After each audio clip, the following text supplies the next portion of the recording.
Il y a des gens qui ont signé le pacte avec lui.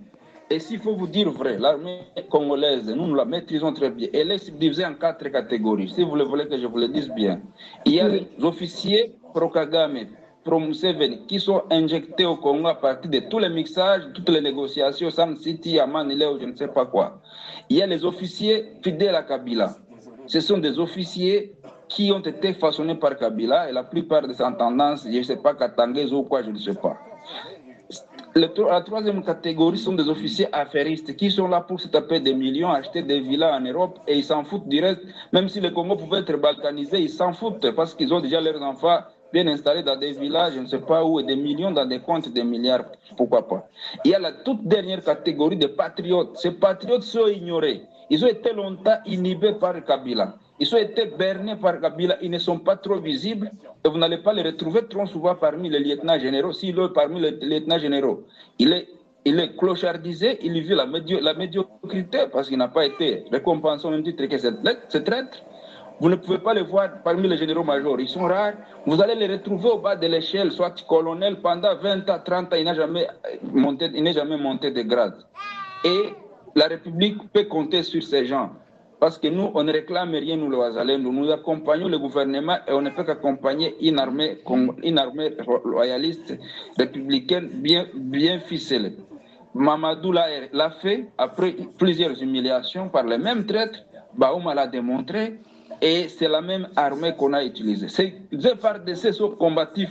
Moi, je vous dis, ces jeunes gens qui sont en train de terminer la formation, on est en train d'engager avec qui ils sont combatifs. Mais qu'est-ce qui se passe? On crée pour les faire zigouiller par dizaines et créer le traumatisme et la psychose dans eux, et c'est ce qui les anéantit. Je vous dis, il y a un régiment ici dans les Buito, 03e régiment. C'est un régiment dynamique. Nous avons tenu tête haute devant l'armée ougandaise. On les a tués à masse dans la chaîne de Gaza autour de Katsiru. On a même capturé, autant vous avez vu, des militaires rwandais qu'on a capturés et même des Ougandais.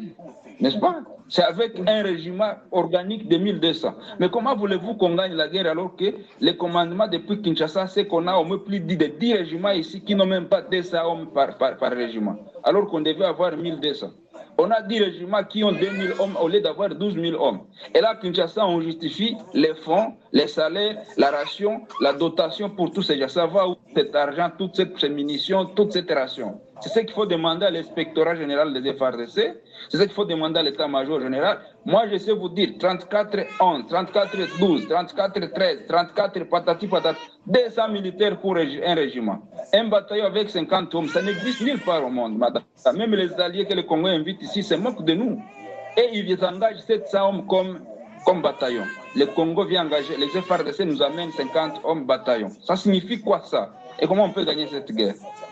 Vous voyez? Alors, en tout cas, c'est triste c'est ce que vous vivez là-bas parce que vous avez consenti de défendre la République. Vous n'avez pas des salaires, malheureusement, comme ces généraux-là qui détruisent tout au sein de l'armée. Mais nous posons la question, pour quelle finalité vont-ils faire ça? Ou pour quelle finalité sont-ils en train de faire ce que vous dénoncez? Non, je vous ai dit la catégorisation. Il y en a qui font ça pour plaire à leur patron, parce qu'ils sont à la fois militaires congolais, à la fois militaires rwandais et ougandais. Là, je vous donne le cas de Bosco Ntaganda. À La Haye, il reconnaît qu'il est rwandais, né au Rwanda, grandi au Rwanda, formé par les FPR et caporal au Rwanda et puis général au Congo. Ça, c'est un cas. Il y en a autant de Bosco Ntaganda dans ce pays et qui sont à la commande. Vous voulez qu'il plaise qu'il y a Tshisekedi ou Kagame qui est leur père, à Museveni qui est leur père. Il y a la catégorie de ces kabylistes patentés. Ils disent que Tshisekedi ne leur a rien donné. Tout ce qu'ils ont, c'est grâce à Kabila parce qu'ils sont des millionnaires. Ils restent à la commande. Vous voulez qu'ils plaisent à qui? Il y a ces affairistes qui ont vendu leur cœur à Satan. Ils ont besoin de millions. Ils s'en foutent du reste. Que 1000 tombes, 2000, 3000 militaires, ils s'en foutent. Vous comprenez? Et vous voulez qu'ils plaisent à qui? À Tshisekedi. Il n'y a que cette petite catégorie. Et là, je sais bien vous citer tous ces gens qui ont été ignorés par Kabila. Je sais vous dire, par exemple, le général Mayanga qu'on a essayé de diaboliser, il a failli à un moment donné capturer Laurent Kunda ici au Nord Kivu, aux antennes de Tongo. Kabila va l'interpeller à Kinshasa en 2007 au motif de le gratifier avec le grade de général, mais il va le clouer à Kinshasa pour ne plus revenir ici à l'Est. Depuis 2007 jusqu'à maintenant, c'est à peine qu'il est revenu en 2022 à la fin de l'année. Là aussi, on l'a complètement bloqué par les mêmes gens, le commandant de la 3e zone et un certain général Mbangu qui est aussi dans les mêmes réseaux. Moi-même, il a failli me zigouiller. D'ailleurs, il regrette. Hein, il avait dit à un confident à lui qu'il regrette d'avoir quitté Goma sans me faire mal. Pourquoi? Parce que moi, je l'ai bousculé pour qu'on travaille pour la République. Tous ces gens, ils restent à la commande. Pourquoi? Il y a le général Kashiki là. Il est jusqu'à maintenant cloué là chez vous à Kinshasa. Il a failli, il a bézigouillé systématiquement les Rwandais autour de Kibumba quand il était commandant 5e brigade. On l'a rappelé à Kinshasa, il n'est plus revenu, n'est-ce pas? Il y a autant de généraux des colonels qui sont loyaux. Il y a, par exemple, il y a un colonel qui est cloué là à Kinshasa par les mêmes services sur demande de James Kabarebe, le colonel Salomon Tokolonga. Pourquoi? Parce que c'est avec lui que nous avons mis sur pied cette dynamique de Wazalendo. N'est-ce pas? À partir de la réunion de Pinga, où on a réconcilié certaines tendances qui étaient en train de compliquer la situation et on a signé un pacte de non-agression. Il fallait qu'il soit témoin comme officier FARDC dans la zone. Les Rwandais ont fait de faux rapports en passant par leurs gens. Ils l'ont cloué. Il a même été sanctionné par la communauté internationale au motif qu'il était FDLR. C'est un Congolais de père et de mère, pas même Hutu, peut-être pour questionner des confusions. Il est Mutembo de Massissi à Ufamando, de père et de mère. Et comme il était en train de bien manœuvrer, on a joué à l'état-major général et un certain Chaligonza l'a rappelé à Kinshasa. Il est maintenant cloué depuis plusieurs mois à Kinshasa. Mais Chaligonza, c'est un proche de Bosco Ntaganda, tout le monde connaît. Il est commandant second des FARDC. Pour en faire quoi? Non, il faut qu'on dise clairement la chose, peut-être, pour que les gens comprennent. En tout cas, qui propose au président, hein, parce qu'il faut que on dossier responsabilité, ça en fait trop là. Qui propose au président les noms des gens qui doivent être mise en place, je ne vous coupe la parole, cette mise en place d'octobre 2022, nous ensuite, d'été après la situation, elle est venue de la maison militaire, du général Frank Tumba.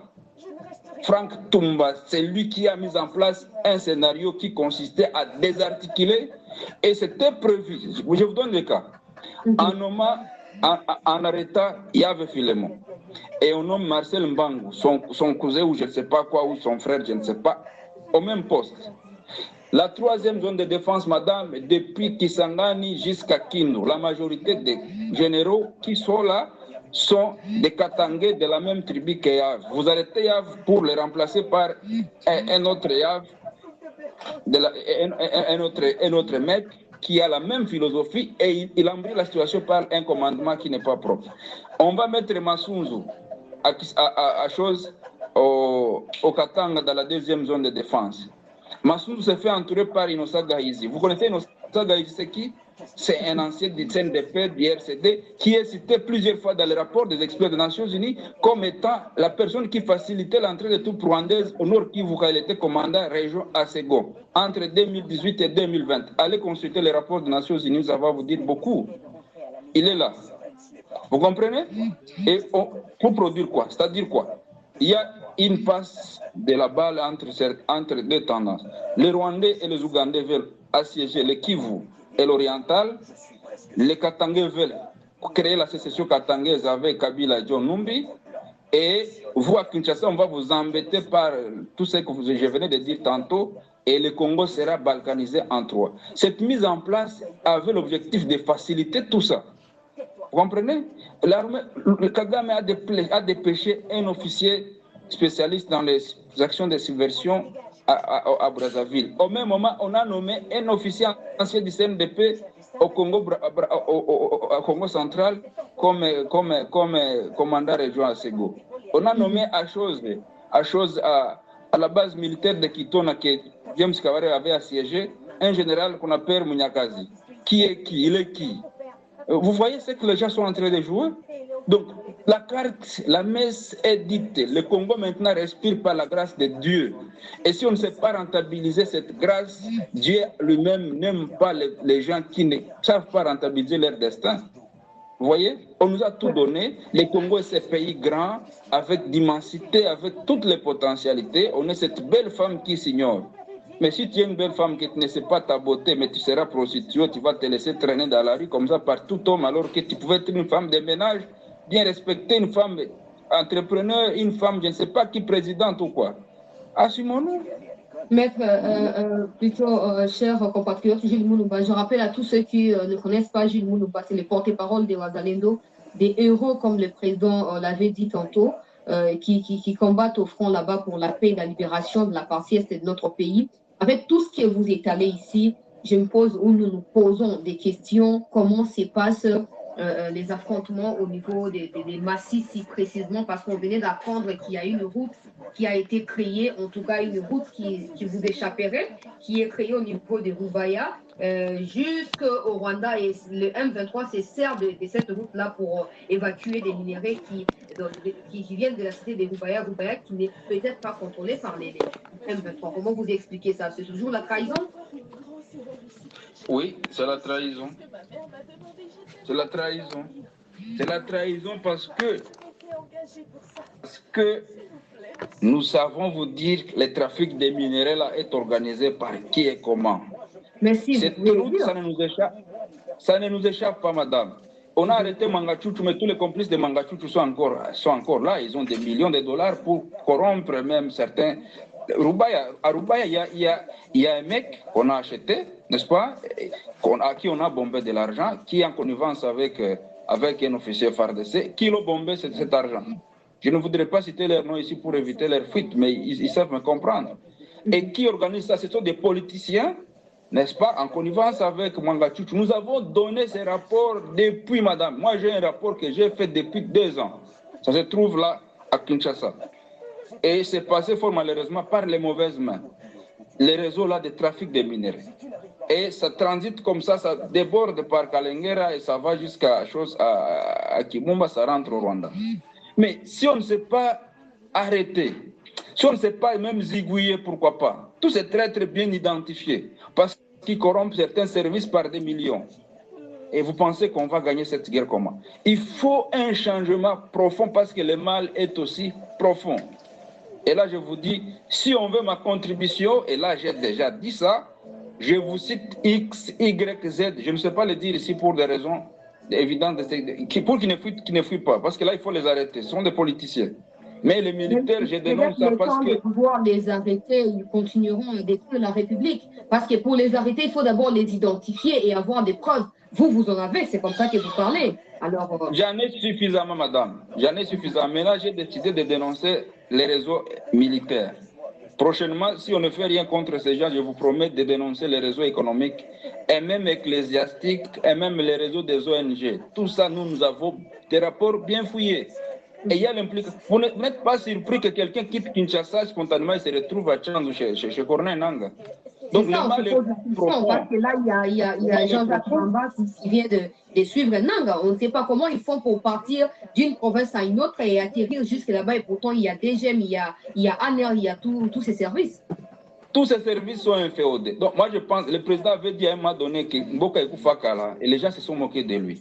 Bon, en tout cas, il faut qu'on prenne conscience de ça. Il y a une classe politique pourrie qui doit s'effacer, une certaine génération politique qui doit disparaître d'une manière ou d'une autre, et puis il doit y avoir la renaissance. Le président l'a annoncé même dernièrement lors de son intervention devant les journalistes. Les douleurs d'enfantement, oui, nous en subissons, mais nous devons, même la dame, quand elle va à l'hôpital, elle a besoin le plus rapidement possible pour que la douleur ne continue pas à l'encombrer.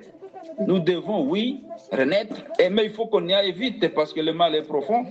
Sinon, on va risquer de vivre l'hécatombe. Moi, je prie Dieu qu'on ne nous ramène plus la situation de 2001 et de 61. Parce qu'on est presque à la porte du gouffre. Toutes ces conciliabules